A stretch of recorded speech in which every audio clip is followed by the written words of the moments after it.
Alright,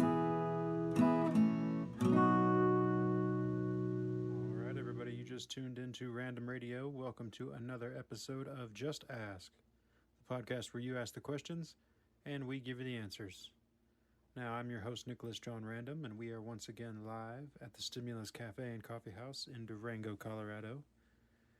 Today's podcast is going to be a little conceptual. It's going to be very mind expanding and curious. So if you're not up for a bunch of rambling by me, you might want to tune out on this one.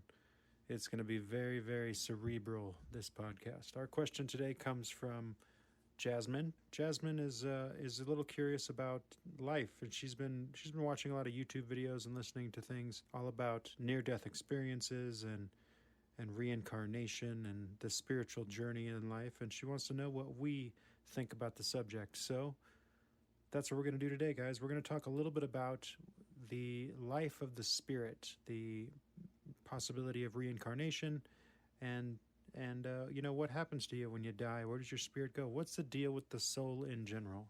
So, like I said, this one's going to be real metaphysical, real interesting, introspective, and psychological. So, if that's not your thing, feel free to step out at any point in time.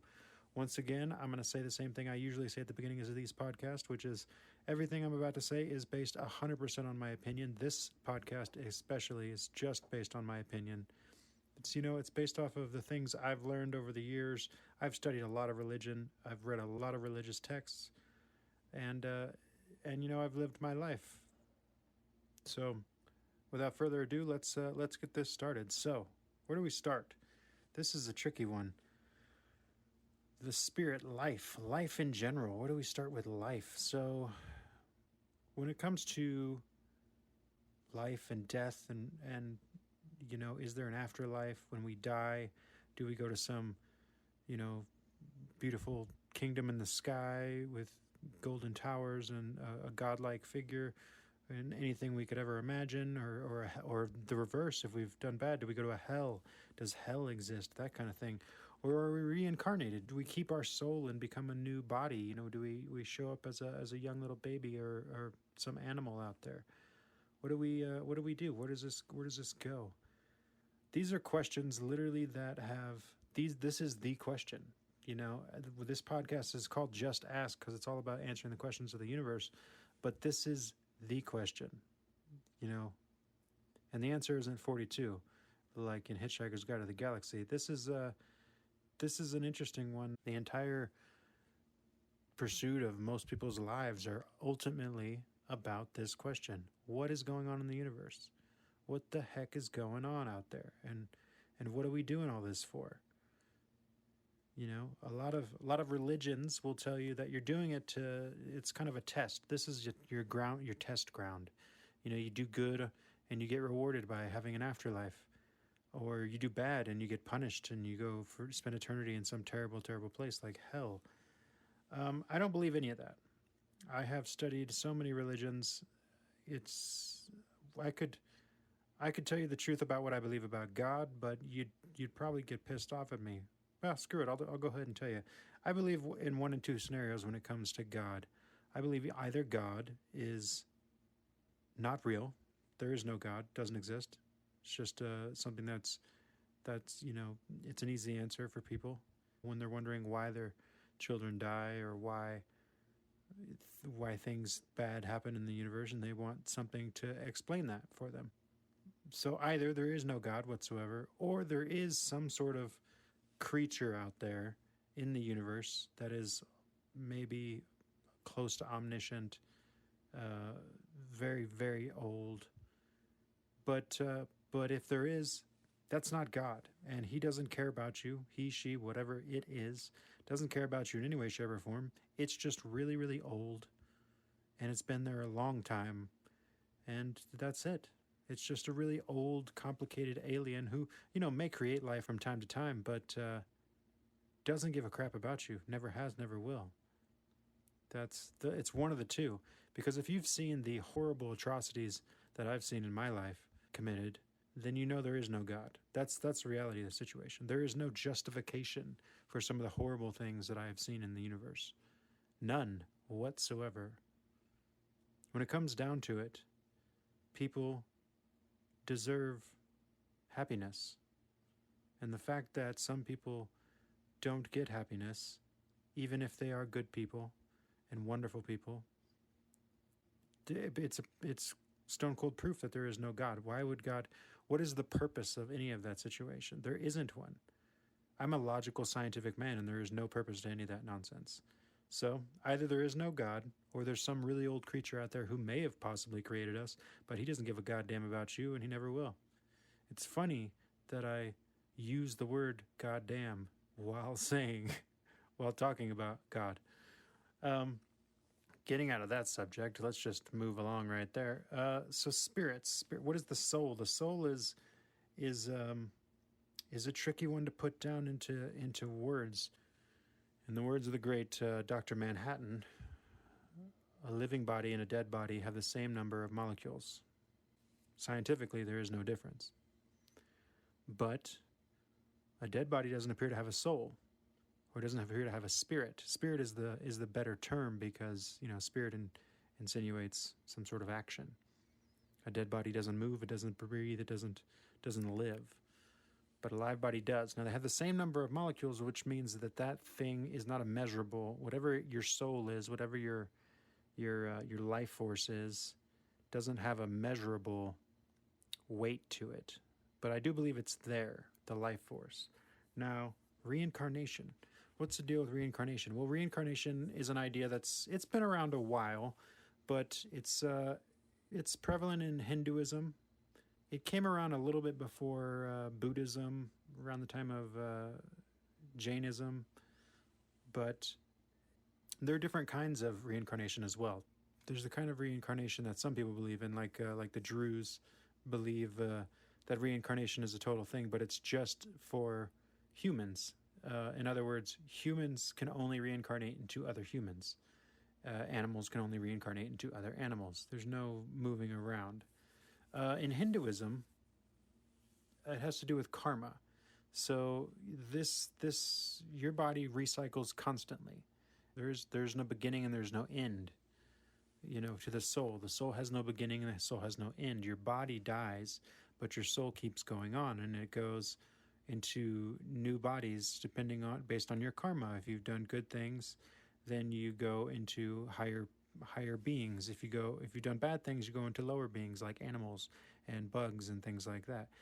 Humans in Hinduism are considered the highest form of being, so you can go into that. There is an afterlife in Hinduism as well, but even in the afterlife, reincarnation is a thing. See, your soul can be reborn in heaven into another being or a body, or hell into another being or body. But it's a living body.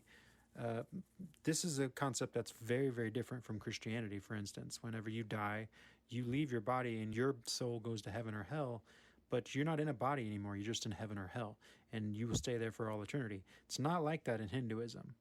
So in Hinduism, when your body dies, you go to a new place. You either, if your karma was about even, you stay on Earth, and you could be an animal or you could be a human again. If your karma was really, really, really good, you could go up to the good afterlife, like heaven essentially. But you're born into another being in heaven, and that body can also die, and it will die. There's no permanence. It will die eventually, and you will keep cycling around. You just keep cycling and keep cycling. Now, eventually you can get to a place where you are free of the body and you're just the soul, but that has to do with a lot of that's basically becoming enlightened. Essentially, that's where that term comes from. Is eventually you reach a karmic level where you're just beyond the body, and you no longer need one, and you shed your body essentially, and you're a non-corporeal being essentially, and you are enlightened. These are interesting ideas. What do I believe personally? I believe reincarnation is possible, but if I had to put into words what I think is going on, oh man, okay, get ready for a bunch of random rambles here, because this is going to be a little crazy, but I think everybody has it a little bit right. I think we need to take a little bit from everybody. I think we're all pretty close. I think the spirit is a thing that exists. It is a consciousness, essentially. But I like to think of our bodies as kind of like an egg, in a sense. So our egg, our body, our human body, our brain, wherever consciousness and your spirit lie in the body, you are incubating that consciousness, that spirit, that thought. You're letting it grow and learn and become more slowly enlightened over time. I like to think of the spirits. Here's what I know. I know about ghosts, and I know about the spiritual energy. I know what the human brain is scientifically. It's a large battery that produces a lot of energy. Our central nervous system just works off of electronic impulses. It is a lot of electricity. Electricity is a big thing, and we have a tendency to think of things in scientific terms or magic terms or mystical terms or whatever, but it's all the same stuff. It's just science hasn't caught up with some of the other stuff, so it's considered mystical or magic or whatnot. But when it comes to the spirit in the human body, I think it's complicated, but essentially the spirit has to do with electricity. I think there is, in the universe, this large number of... How do I describe this? Okay, again, just going to ramble a lot here, guys. Stick with me. In space, suns are one of the most interesting thing to me. Stars, suns and stars. Because they don't make a whole lot of sense. If you really look at a sun, it makes not a lot of sense. It's a bunch of energy that has come together, a bunch of kinetic energy that has come together in so many molecules, so much that it's just crushing it down upon itself and creating life. Stars are life creators. Every atom supposedly on Earth, and this is all best guess, but every molecule and atom that's on Earth came from the sun.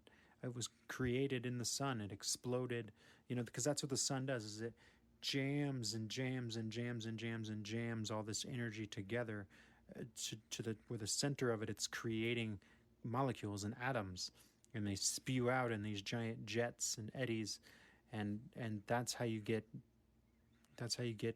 molecules and elements that form the basis of the world around us.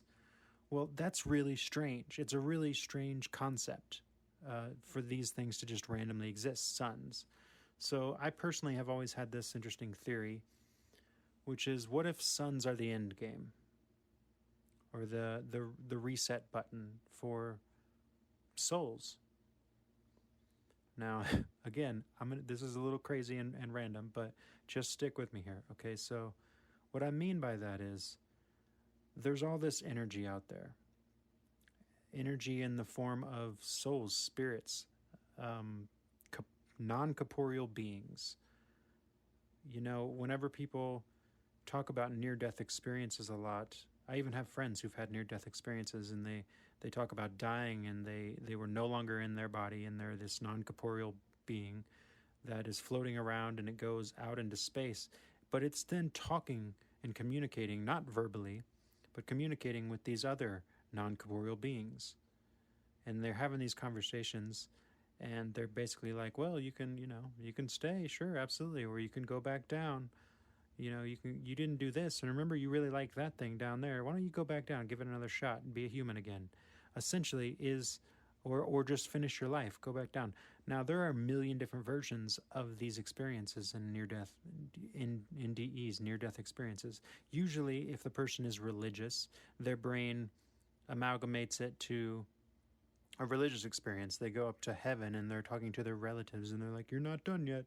Oh, it's not your time yet. You should go back down there. You got things to finish or whatever. But people who are less religious and more scientific or more mystical have a tendency to see it for what it might be truly, I believe, which is just, these are non-corporeal beings. These are just spirit entities that are out there, and that's who you're having a conversation with. And a lot of times people get convinced to go back down to earth. But the question is, what are those beings that you're communicating with? What are those things? And You were one for a second whenever you had your NDE. When you died and went up there, you were one. If I had to guess, I'd say they were just spirits. I'd say your spirit has the ability to be a non-corporeal being. That's a enlightened, a spirit that has reached the point of consciousness that it no longer needs a body. Because I believe that consciousness is the ultimate goal. It's not that what makes us sentient as humans? There are lots of creatures and animals on this planet that have awareness and they're alive and they can move and eat and make decisions based off of instinct and primal things. But sentience itself only comes to certain animals, certain creatures, supposedly. This is all best guess again. And I believe that's because sentience is the thing. Sentience is the soul. It is the spirit. It is the ultimate endgame. And I believe our human bodies are designed to create that thing, to incubate it like an egg, like I was saying, like an egg. So we're born in the moment life. And I'm not going to get into this debate because we're having a lot of issues with the whole Roe versus Wade thing going on in the world right now. So I'm not gonna jump in and explain when I believe life is formed, because I have no idea, and neither does anybody in the entire world. I don't care what any scientist or doctor says. Nobody knows. We don't know anything about the spirits. We don't know anything about the soul, the human soul. So it's all best guess. And what I'm going to say now is at some point in time, while you're being born, a spirit, the electronic energy in the world, forms a new spirit. And I don't think it always does, just so we get here. I think there's a couple of options. We were talking about reincarnation. So I think that when a person is having a baby or an animal is having a baby, there comes to a certain point when spirit is needed, when the consciousness is, that's the part that's going to jumpstart the child or the small animal or whatever the heck it is. That's the part, like there comes a point when the world is like, okay, this thing's about to pop out. It needs consciousness. It needs a soul. So we have two options here. We can either create a new one out of the energy that's floating around the universe, just clear energy. We make a brand new one and it'll start fresh. Or some non-corporeal soul who's out there who wants to reincarnate themselves, who wants to give it another shot on Earth, goes down and becomes that soul. And I believe what happens when that goes on is once you're integrated into a human body, you are now in that human body. It's like jump starting yourself into a computer. You're not going to have the memories and the thoughts that you had when you were your own being, because now you have an entirely new brain, which is its own operating system. And you have to learn how to do everything all over again. So reincarnated people don't necessarily know that they were reincarnated. Sometimes if you get a extremely adept brain and body and highly advanced soul, sometimes kids do remember. There are stories of children who come to their parents and are like, "Mommy, I was this person and I died in 1893 and I had this life and I had these kids or whatever," and the parents are really freaked out. Well, sometimes kids are highly advanced and there's all sorts of miracles that go on in the world. But I believe most of the time, if you are a reincarnated soul, you forget almost everything. And it takes you years and years and years. And as you become an older adult, I think your mind starts to remember on a subconscious level the things from its past life. And then you become what people call an old soul. People say, "Oh, you're an old soul. You're such a wise old soul. You have all this not. Where did you get this knowledge? You're only 30 or something like that." Well, I think that it just takes people a while. You have to, the human body of growth has to grow, and you have to develop your brain before you can recognize those thoughts. Option two, like I said, is a brand new spirit was created in your body. And then you have to go through the whole process, and you may have to be reincarnated a couple of times before you reach that point of what we will call enlightenment. And I do believe at a certain point in consciousness, and there's lots of religions that believe this too, you go through 4, 5, 6, 7, 8, 9 lives, before you get to that point where you realize that your body is just an egg, it's just a shell, it's not necessary. And you get to that enlightened state where you no longer need your body. Then you're a non corporeal being. And by that, you can float around in the universe. You can try all sorts of different stuff. You can go to other universes and do the exact same thing I was just talking about, living through the whole cycle of being an earthling and things like that. You could do it on other planets with other kinds of aliens and other kinds of species, and start your life, be some sort of crazy blue alien in some other galaxy somewhere, and go through that whole cycle several times before you remember to get back to your non-corporeal state where you're floating around as energy again in the universe. I think that's my perspective of life. I think we are these spiritual non-corporeal beings that are born and created and then live for eons and eons and just go on for a really, really long time. And my theory is with the sun, because the suns are the most interesting things to me in space, is that at a certain point, after you've lived millions of years, thousands of years, and you've tried all these different lives and tried living different kinds of bodily lives and different kinds of planets and had all these kind of experiences, you might get to a point where you want to restart. You want to restart entirely. You want to just start anew, start fresh. You're like, I've done everything I can do, and I want to contribute to the recreation, to the natural energies of the world. So how do I do that?